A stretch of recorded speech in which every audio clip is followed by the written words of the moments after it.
Big as this? No, really? Wow.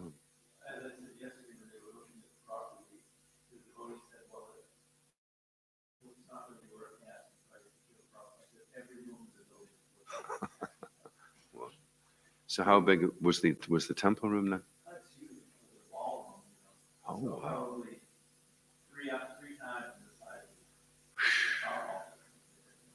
Wow.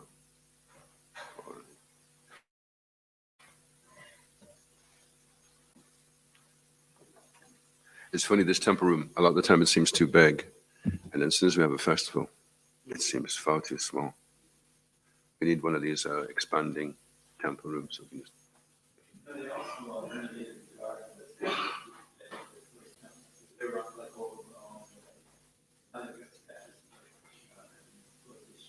wow. Far out. Yeah, my wife and I want to compile a book called Grading Krishna, Hare Krishna, Prasadam. And we just do a tour, a world tour. And we try Prasadam in every temple and give it a grade, you know.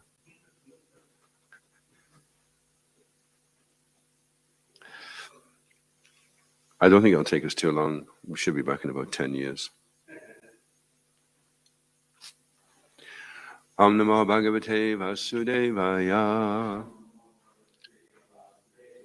Om Namo Bhagavate Vasudevaya. Om Namo Bhagavate Vasudevaya. We are reading from the Srimad Bhagavatam, which is Canto 6, Chapter 17, entitled Mother Parvati Kisses Chitraketu, and we're on to text 22. Okay. So 23's got the purple. Okay. So I'll just read the translation for 22. The Supreme Personality of Godhead is equally disposed toward all living entities, for no one is very dear to him, and no one is a great enemy for him. No one is his friend, and no one is his relative. Being unattached to the material world, he has no affection for so-called happiness or hatred for so-called distress. Two terms, happiness and distress, are relative. Since the Lord is always happy, for him there is no question of distress.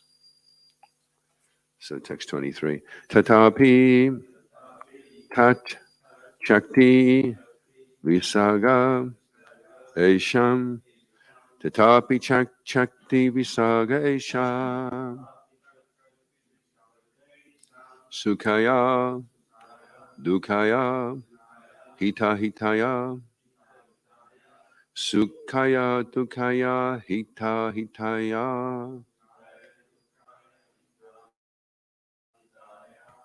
Bandaya mokshaya cha mrityu janmano. Bandaya mokshaya cha mrityu janmano. Sharinam samsritaye vikalpate. Sarinam samsritaye vikalpate. Tatapi chakti visaga esha. Sukhaya dukhaya hita hitaya. Bandaya mokshaya cha mrityu janmano. Sharinam samsritaya vikalpate. Tatapi chakti visaga esha. Sukhaya dukhaya hita hitaya. Bandaya mokshaya cha mrityu janmano. Sharinam samsritaya vakalpate.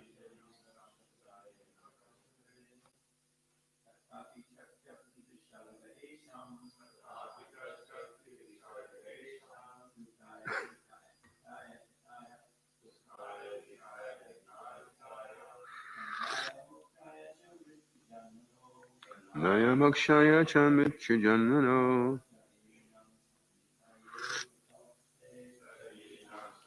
Dayeva Kalpate Tatapi Tachakti Visagesha Sukhaya Dukhaya Hita Hitaya Kshaya Chamitya Janmano Sharinam Samritaya Vakalpate Tapi Tachakti Vishagesha Sukhaya Dukhaya Hita Hitaya Chamitya Janmano Sharinam Samritaya Vakalpate Tatapi, still, Tat Shakti of the Lord's energy, Visaga, the creation, Aisham, of these conditioned souls, Sukhaya, for the happiness, Dukhaya, for the distress, Hita Ahitaya, for the profit and loss, Bandaya, for the bondage, Mokshaya, for the liberation, Cha, also, Mrityu, of death, Janmano, and birth, Sharinam, of all those who accept material bodies, Samsritaye, for the repetition, Avakalpate, acts. Translation: although the Supreme Lord is unattached to our happiness and distress according to karma, and although no one is his enemy or favorite, he creates pious and impious activities through the agency of his material potency. For the continuation of the materialistic way of life, he creates happiness and distress, good fortune and bad, bondage and liberation, birth and death. Although the Supreme Personality of Godhead is the ultimate doer of everything in his original transcendental existence, he is not responsible for the happiness and distress or bondage and liberation of the conditioned souls.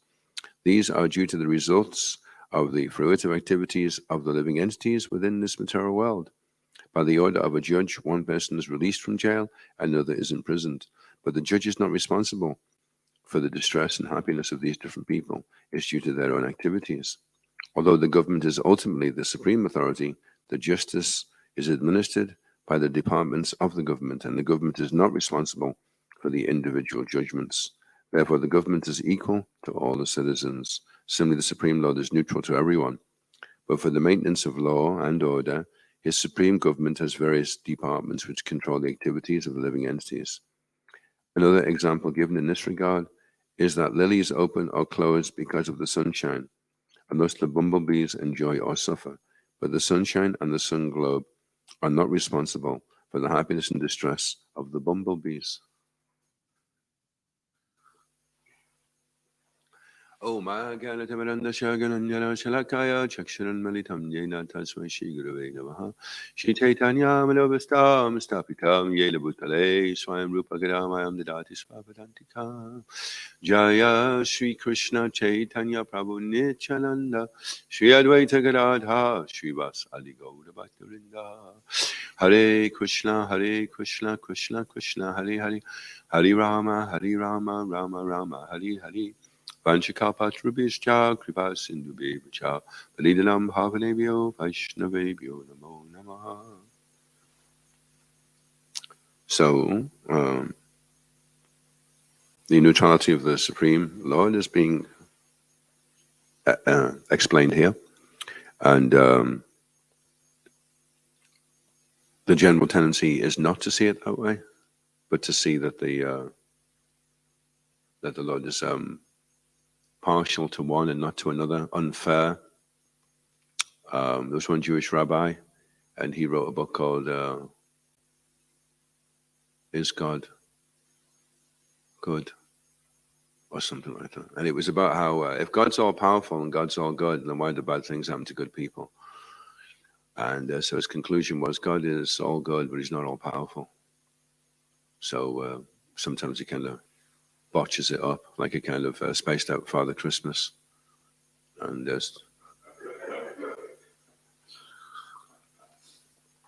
so then people are thinking, well, I don't know if we can really go for that. If that is what God is, I think I'll just give that a wide berth. And then God isn't really presented as he is. So if that is not the case, if he is all good and he is all powerful, then bad things don't happen to good people. Bad thing happens to bad people, and they only seem like good people because in this lifetime they were good, but in the last one they were bad. So that's what Prabhupada's explaining anyway in the purport. And the government is impartial, so if someone's in prison and somebody else is in a really well-paid job, the person in prison may be thinking he's being discriminated against. Just like if you have a clock and you hit it with a hammer, and somebody else has a clock, and they polish it every day, and then 10 years later your clock's not saying the right time, you can't go to the watchmaker and say, well, that's not fair, why did you make his clock to work nicely and my clock not to work nicely? Because the watchmaker will say, well, maybe you should try stop hitting it with a hammer, it'll work a lot better. So the human form of life, it's a delicate mechanism, and there are specific things that should be done and not done. And if you abuse that and things go wrong, then that's not the watchmaker's fault. It's your ignorance that you were not able to understand as the human form of life, how to associate with other human beings, other living entities, how to conduct yourself, what to eat, what not to eat, what time to rise. So many directions are there in the scriptures. So if people want to ignore that and do their own thing, then they cannot blame God. But of course, unfortunately, the reaction for doing that is that the ability to appreciate God's hand in everything that's going on is heavily compromised. So the better thing to do is live in the mode of goodness, because in the mode of goodness, you'll be healthy, you'll be happy, your living area will be clean, the food will be nutritious, and it'll be much easier for you to appreciate that there is a God.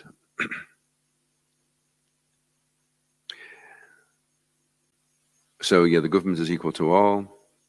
And then Srila Prabhupada at the end makes a nice comparison to the bumblebees who are kind of just bumbling around. And that's nice because people are kind of busy trying to get their honey. And sometimes they get it and sometimes they don't. But if you look at the bigger picture, then it would, if the bumblebee was a little bit more aware of what was going on, then he would be less affected by the happiness and distress that's going on around him.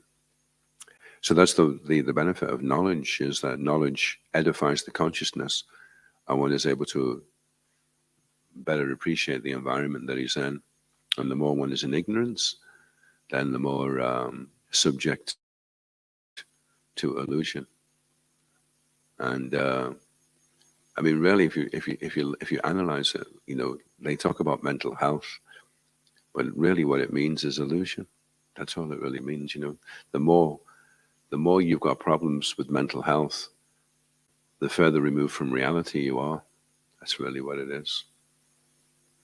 The more you're in the mode of goodness and you see things as they actually are, the less mental health problems you will have automatically. I mean, God didn't design the human form of life to have mental health problems.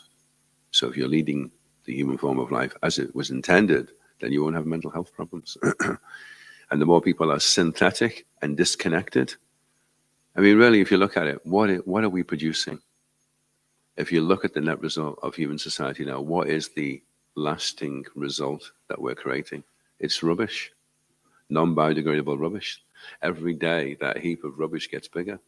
How much rubbish? I mean, I'm taking care of the bins, overseeing, and there's not that many of us, really, and we're not so extravagant.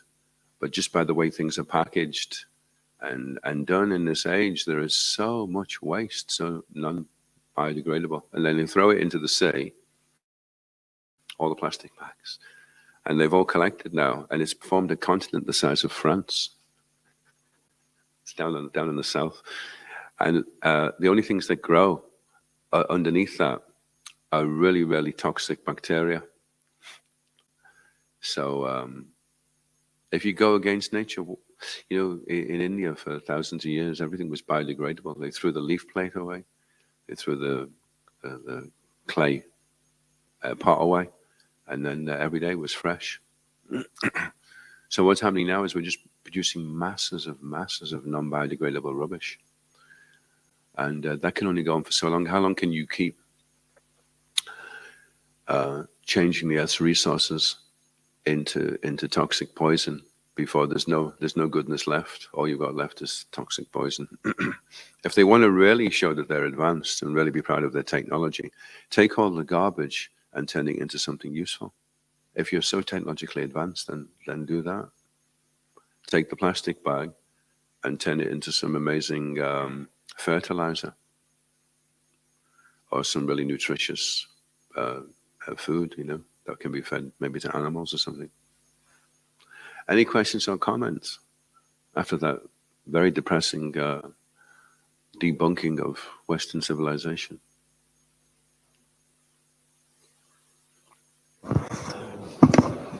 Thank you for the point on mental health. That is a sign of being more an illusion. Because perhaps we see as well, some people, when they start to question more about existential things, you know, why is it? I'm like, why is there so much suffering?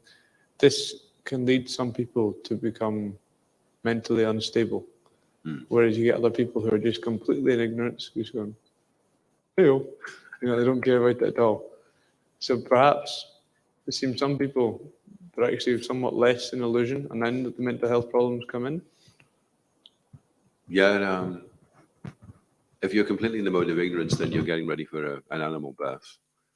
So animals don't have mental health issues because they are the mental health issue on 4 legs running around. And that's just, if they really, really want that, then they're given that. They're facilitated. Where the difficulty comes is when you're trying to transition from that very, very dark situation and trying to come toward the light and assimilate things. And then it can be very confusing because then you're trying to wake up and then you're realizing how confused you are, how meaningless your existence is. You know, you can go around just being meaningless. And then I remember when I was at college, when I was just first getting into Krishna consciousness, and I was kind of trying to shake people up. Well, you know, do you not think there's anything after all this? And it was like it wasn't a priority for them. Well, maybe there isn't, but right now I just want to make a load of money, you know. We'll think about that later. That's not a priority for me. And I was thinking, well, surely that's the priority, because all the other things are going to be a waste of time, depending on what the answer to that is in the first place. So so in that sense, ignorance is bliss. And then if you want to challenge the illusion and try and wake up to reality, then I think even when you're a devotee as well, in the initial stages, we're struggling with unwanted things. We don't want them, and we're aspiring. We have some vipralamba for what we would like to be like, and so there's a certain amount of torment there because we're not the devotee that we would like to be. We're aspiring to be like that. So I suppose in that sense we have mental health conditions as well, because we're lamenting our fallen condition and we feel unworthy of being pure devotees.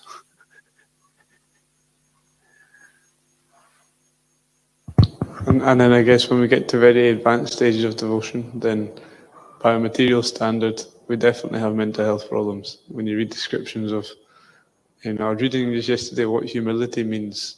Real humility means to feel unhappy that we've committed offences, to be in anxiety, to feel condemned. You know, these are the symptoms of being humble, as is played by Mahaprabhu. Yeah. So from a material perspective, there's even more mentally insane, but we understand this is the true sanity. Yeah, there were.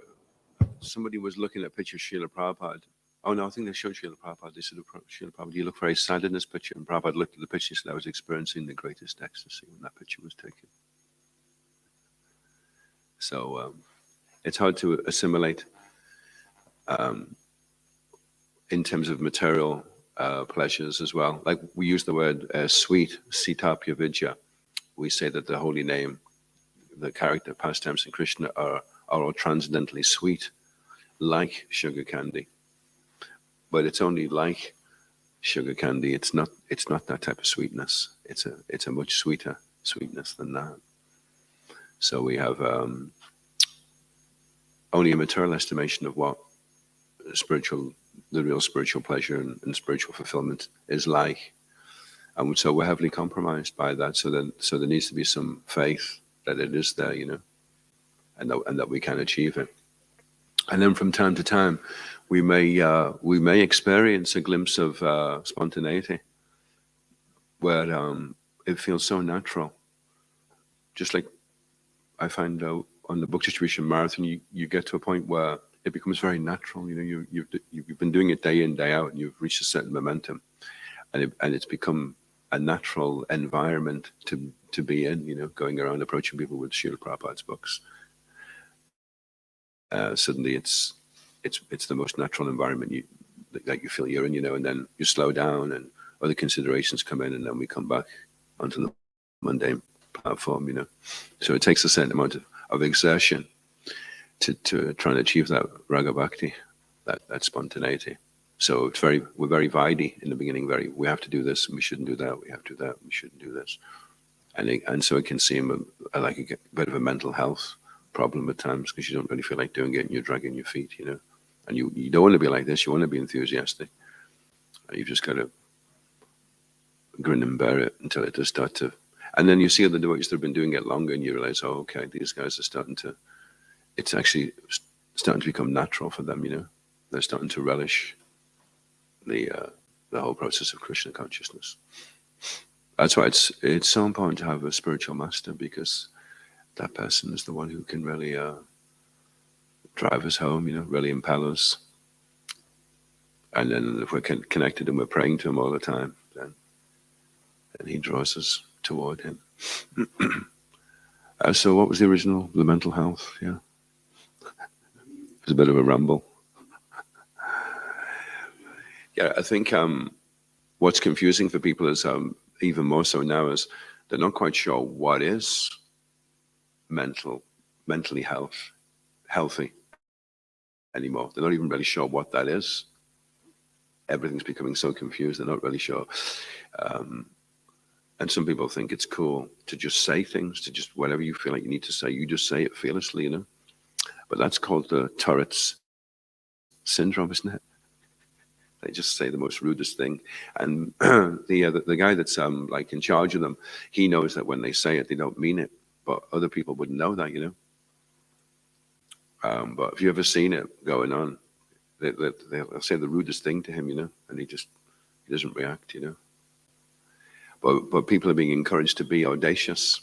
In the 11th canto, it describes that in Kali Yuga, the most audacious will be the one that leads. So if somebody can get up there and just say anything straight, without thinking about anybody else, then, oh, he's a good leader. Yeah, he's really outspoken. He's the man who should be in charge of the country, the most powerful country in the world. Yeah, put him in charge. He just says it as it is.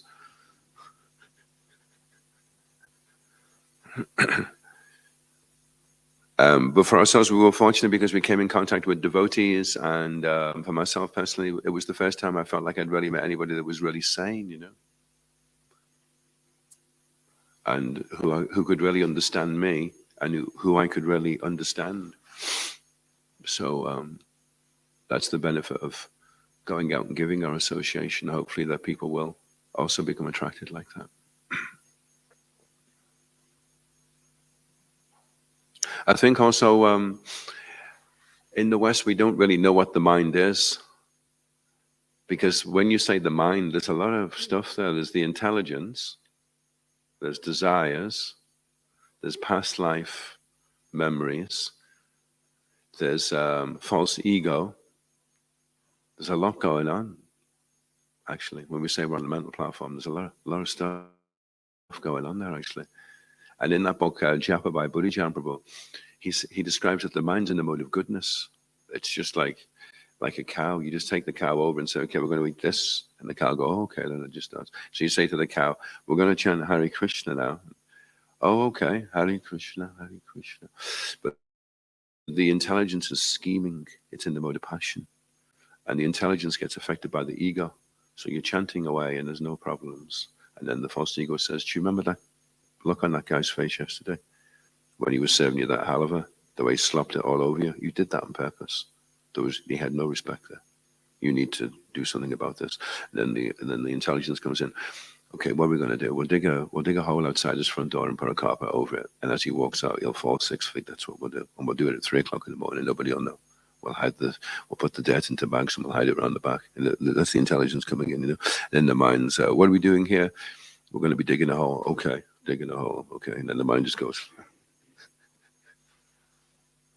So the false ego. People have a false. The ego is so false now. They don't even know who they are. They don't know what they are. They don't know who they are. They're so confused. At least if you know what the real ego is.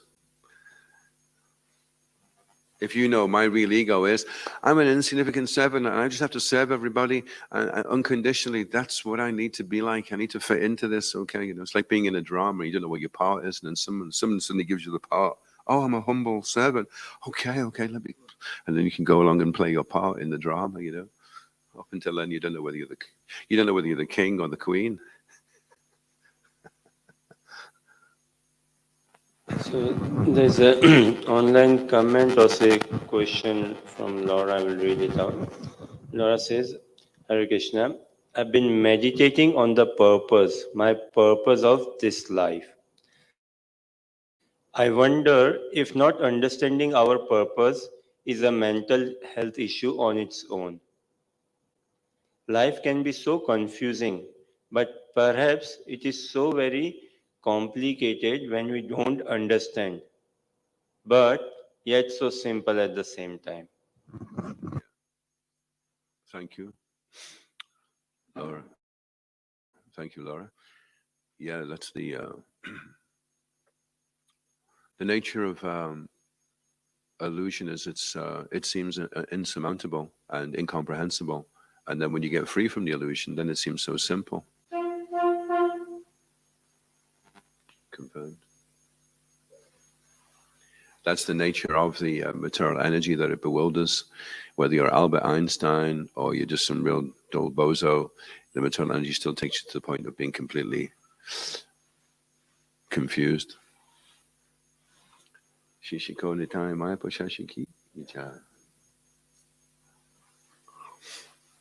Yeah, and the purports are to give us the purpose. Prabhupada's purports give us the purpose. That's why it's really important to read. Otherwise, you'll lose your purpose. Actually, I understand when I first became a devotee, everything seemed to be going fine, but there was something that just wasn't quite right, and every day it was getting a bit worse. And then I thought, I haven't been reading, and I'd start reading, and I'd start becoming more sane again. Automatically. So it's very, very important to keep the intelligence honed and to help us be clear of how Maya is affecting us and what the solution is and how to apply the solution. Rajastamo Akshiptam Vimudamana Atmana. The supreme yoga process is that by which. Oh no, Yogeshwar. There's 2 verses actually. One is that your mind is always agitated by the mode of passion and the mode of ignorance, and you can cleanse those conceptions by relating the mind with Vishnu, by thinking of Vishnu. Then these are the impurities will become cleansed from the mind. And Srila Prabhupada gives the example: if you have a vessel of water and it has sediment, and you shake it up, then when you go to look through the water, everything is unclear. But if the sediment is allowed to settle, then it goes very clear. He says, but these are artificial ways of trying to control the mind. The sediment is still there; it's not been cleansed away. So as soon as there's some agitation, immediately everything becomes unclear again. But if the vessel of water is cleansed, then there's no more confusion. And we cleanse it by associating the mind with Vishnu, by meditating on Vishnu, who's Vasuddha-sattva. He's pure goodness. So they're not automatically and then also the supreme yoga processes by which one carefully observes the desires and movements of the minds. And like an expert horseman on a headstrong horse, he allows the horse to have its way for a little moment, but then he pulls it back onto the desired path. So he never loses focus on what the goal is. Okay, the horse is going over here. Oh, come on, boy, come on. And slowly, slowly over a period of time, he brings the horse. Not that the horse goes like that and he goes, hey, and then the horse jumps up and throws him off his back, So we have to deal with the mind like an expert horseman. And not become so bewildered or confused, but to understand, okay, well, I have a tendency to be like this. I have an attraction toward that, and that's not good, okay? And it's not going to get solved overnight, but this is actually the way that I want to go. So let me just keep. I was thinking, actually, there's a person I keep in touch with every week. I have been since the pandemic, and it's occurring to me more and more now. When I first joined, I thought all the devotees living in the temple were the future of the Hare Krishna movement. We're all the ones that are in here. We've got the devotees on. We're going places. We're doing things. But a lot of them came and went. And the person I speak to every week now for 3 or 4 years, he lives outside. He has a job. He chants 16. I think he chants 17 rounds now. And sometimes he'll chant 21. He does puja every day, and he has a system of reading these different books, and when he gets to the end, he starts them again. So he's been going over the books now for quite some time. And he's quite conversant with the philosophy. And he's really, really steady. So he has good days and he has bad days, but he manages things, and he keeps things going. He used an expression yesterday which was really nice. It was something to the effect that he just kind of keeps things going at an even keel anyway. And I was thinking, well, this is the future of the movement.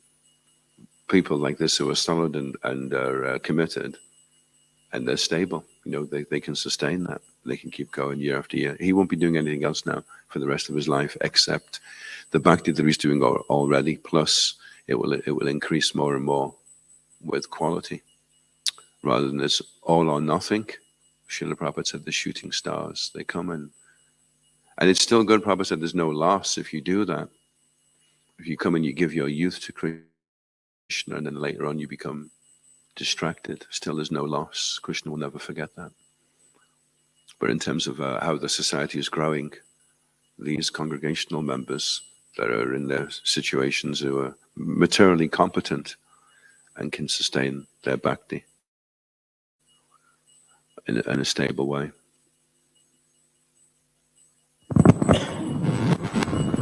So in the translation it says, thus for the continuation of the materialistic way of life, he creates happiness and distress, good fortune and bad bondage and liberation, birth and death.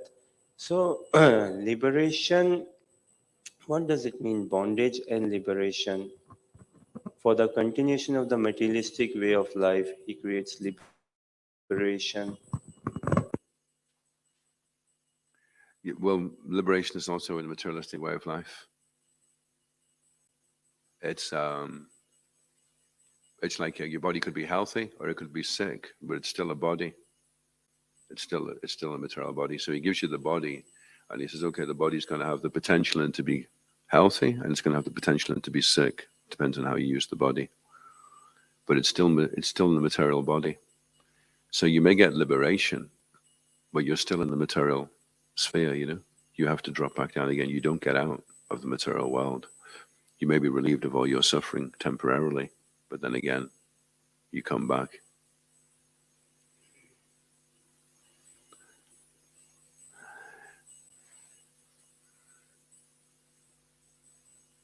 Yeah, well, when I was reading that, I was also thinking, because that would seem to be something transcendental or separate from material life.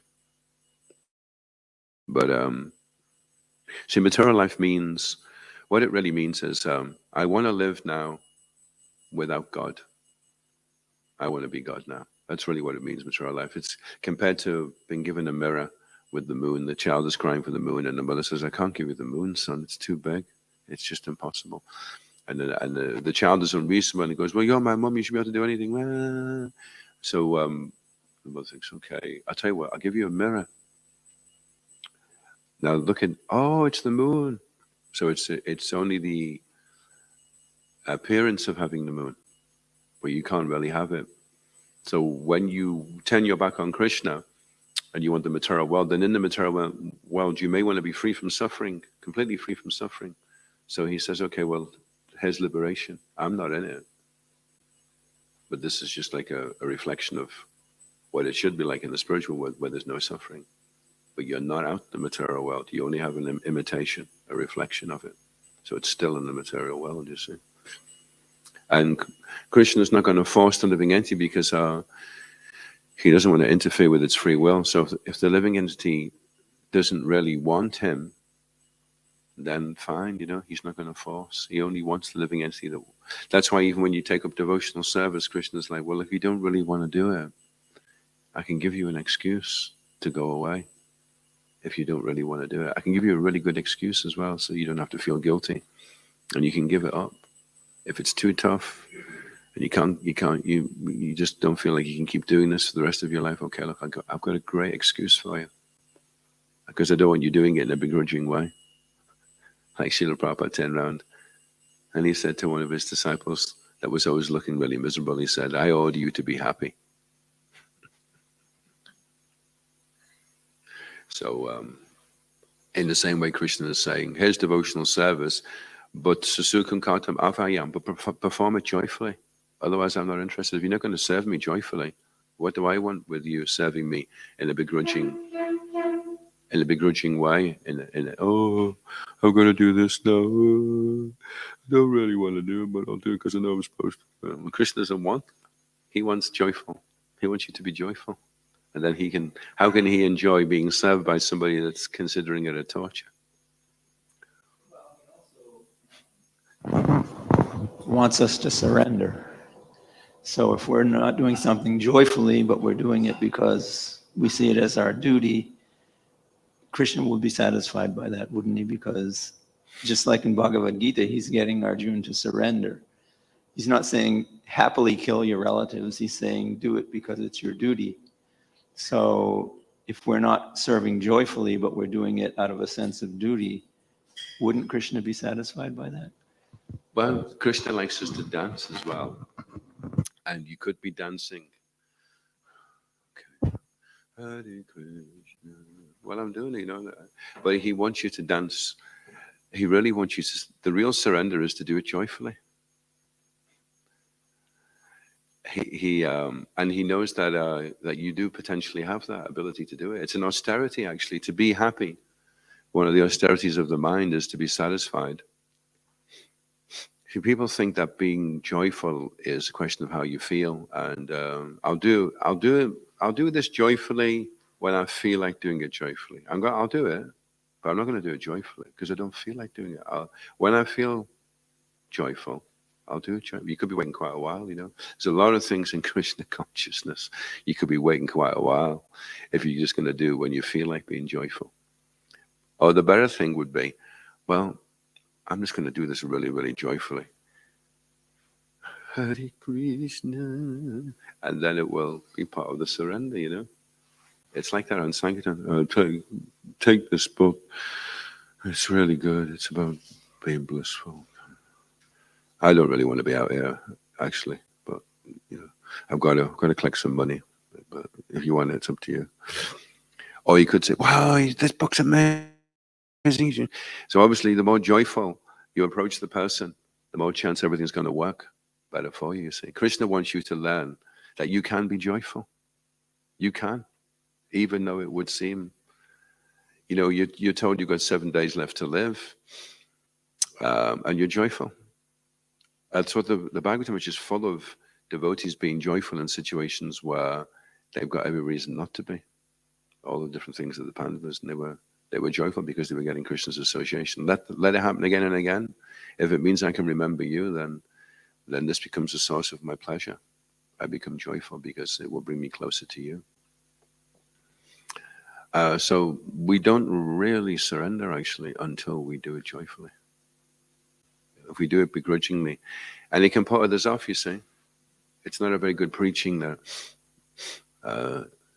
somebody sees you doing something and it looks like excruciating agony, but you're doing it because you have to do it. Then other people, I don't know if I want to get into this. You kind of get into this religious way of life where you commit to do things which are excruciatingly difficult, but because you're philosophically convinced that this is what you should do, otherwise you'll be seeing the Yamadutas, so therefore you commit yourself to a life of abject misery. But when devotees are surrendering, they're always joyful. That's part of the process. Is you're joyful. You're so happy that you have the opportunity to show your love for Krishna, and you're experiencing it, experiencing that bhakti ras, that taste, that auspiciousness, and that freedom from suffering, which you've yearned for many lifetimes. So you feel very joyful. But it is an austerity, actually. You'd think being miserable would be an austerity, right?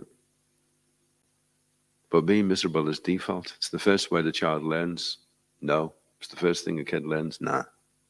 Because that's default. That's what the mind is, negative. And so to be joyful, you have to override. You have to push over that and be proactive. They say the first proactive thing you can do is to be happy. That's the first thing. All the things that you've got at your disposal. I can do this, I can do that. But the very first thing is I have to be happy. Well, and that's another mental health problem, is people are thinking, well, I can only be happy when I feel happy. Like one man he was complaining to the counselor. He says, I want to divorce my wife. He says, why do you want to divorce your wife? He says, I just don't love her. Don't love her anymore. And the counselor says, well, why don't you love your wife? And he said, I've just said I don't love my wife. He says, well, why don't you love your wife? It's not an adjective. It's not love isn't a describing word. Love is a doing word. It's a verb. Go and serve her. Go and respect her. Go and cherish her. Go and take her out somewhere. Get her a bunch of flowers. Love her. And then you will love your wife. If you love your wife, then you will love your wife. If you love the service, then you will love the service. If you're joyful to chant Hare Krishna, then chant Hare Krishna will make you joyful. So part of the mental health problem is Mandasamanda Matayo, Mandabagi Yupadruta. In Kali Yuga, Pranapali Sasabya Kalabas Yukanjana, Mandasamanda Matayo, Mandabagi Yupadruta. People are unfortunate because their minds are lazy and they won't push themselves. So it's easier to just be miserable than exert yourself and be happy. If I'm lazy, then I won't have to do as much work. I mean, I'll be miserable, but at least I won't have to work as much. Whereas that guy over there is always happy, and he has to work so much harder. You're better off just being lazy like me and being miserable. At least you don't have to work as much then. This is it's called a grungy payoff. The grungy is I'm miserable, but the payoff is don't get on my case. It's called a grungy payoff. Little Tommy got hit on the head when he was 5 by a lollipop from his teacher, and ever since then he's been traumatized. So you can't ask Tommy to do anything. He got a hard time off the teacher when he was 5. So the payoff is nobody can get in Tommy's case. Tommy, why didn't you? Sorry, Tommy. Tommy's a victim. Leave Tommy alone. That's his payoff. Tommy remains the victim all his life. Nobody can get in his case, by the way. So Tommy's having a great time. So that's a grungy payoff. But actually, it's not really such a good payoff, is it? You can be miserable your entire life and nobody gets to get on your case. Haribo.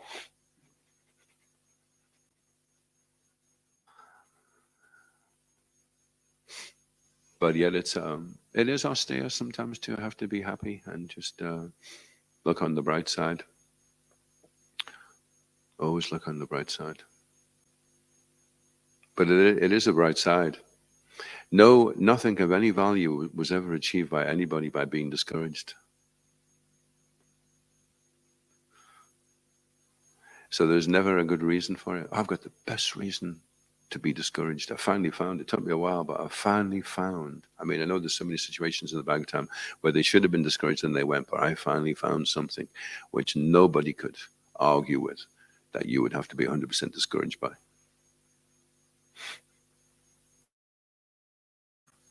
But you don't achieve anything by being like that. So the challenge is, can you use your intelligence to always be encouraged and always be happy and positive and joyful and appreciating.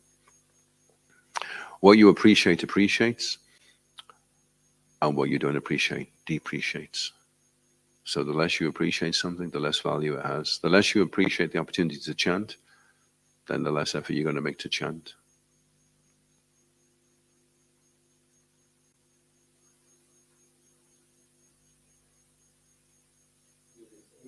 Another comment from Laura. So when we live a materialistic way of life, this leads to bondage of the material world and not to liberation. But when we serve and understand our real purpose, remembering God always, we can understand better and get freed from the modes of the material world, making everything so much more simple. Yeah. Yeah, isn't it interesting that Srila Prabhupada one time said it's complicated for the crooked and simple for the simple? Because we generally just think of it as like, oh, it's complicated because it's complicated. But it's actually, it's a little bit more disturbing to realize it's complicated because you're crooked. It's like, it's actually your fault that it's complicated. Whereas if you're not crooked, if you have no hidden agenda and all you want to do is render pure devotional service and go home in this lifetime, then everything goes really simple. It becomes very, very simple. But if you're looking for an excuse for not really practicing and not really surrendering, then it becomes complicated because you have a crooked intention in there. Simple for the pure-hearted, and complicated for the crooked-hearted.